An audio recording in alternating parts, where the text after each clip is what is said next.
Chandrashekhar Azad. Magistrate, तुम्हारा नाम? बालक, आजाद। मजिस्ट्रेट, तुम्हारे पिता का नाम? बालक, स्वतंत्र। मजिस्ट्रेट, तुम्हारा निवास स्थान? बालक, जेल खाना। बालक के ऐसे जवाब से क्रोधित हुए मजिस्ट्रेट ने उसे 15 कोड़े मारने का आदेश दिया। वह बालक हर कोड़े पर भारत माता की जय की आवाज लगाता रहा।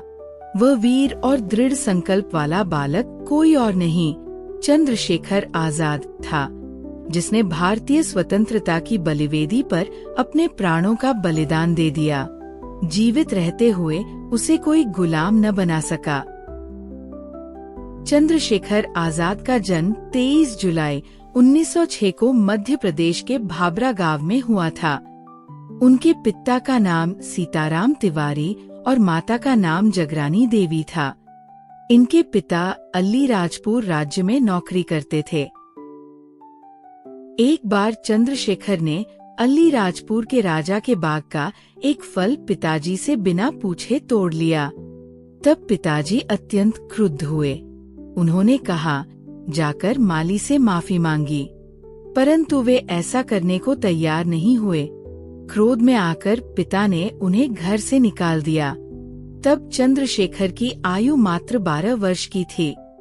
घर से निकलकर उन्होंने 2 वर्ष तक कठोर परिश्रम करके अपनी जीविका निर्वाह किया। संयोग से वे वाराणसी पहुँचे और वहाँ संस्कृत पाठशाला में अध्ययन किया। फिर आचार्य नरेंद्र देव ने काशी विद्यापीठ में उनके पढ़ने की व्यवस्था कर दी। जब विद्यापीठ के अनेक छात्र अंग्रेज सरकार के खिलाफ असहयोग आंदोलन में सम्मिलित हो गए, तभी आजाद भी उसमें शामिल हो गए। थोड़े ही समय में वे केंद्रीय क्रांतिकारी दल के सदस्य बन गए। गोली चलाने और निशाना लगाने में इन्हें महान कौशल प्राप्त था। काकोरी कांड में आजाद के सहयोगियों को फांसी की सजा दे दी गई। इससे आजाद बहुत दुखी हुए, परंतु वे विचलित नहीं हुए।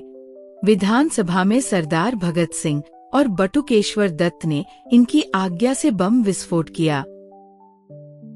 सन 1931 के फरवरी महीने की 27 तारीख सुबह 9 बजे का समय था।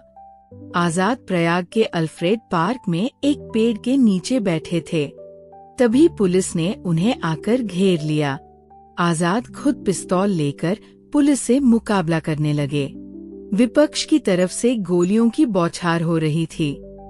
इधर आजाद अकेले थे, लेकिन आजाद का मन आकुल नहीं हुआ।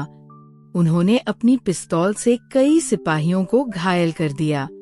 जब पिस्तौल में केवल एक गोली शेष बची, तब उन्होंने स्वयं को गोली मार ली। इस प्रकार भारत की स्वतंत्रता के लिए संघर्षरत चंद्रशेखर आजाद आजीवन स्वतंत्र ही रहे। यद्यपि आज चंद्रशेखर आजाद हमारे बीच में नहीं है, परंतु वे अपने कर्मरूपी शरीर से आज भी जीवित है।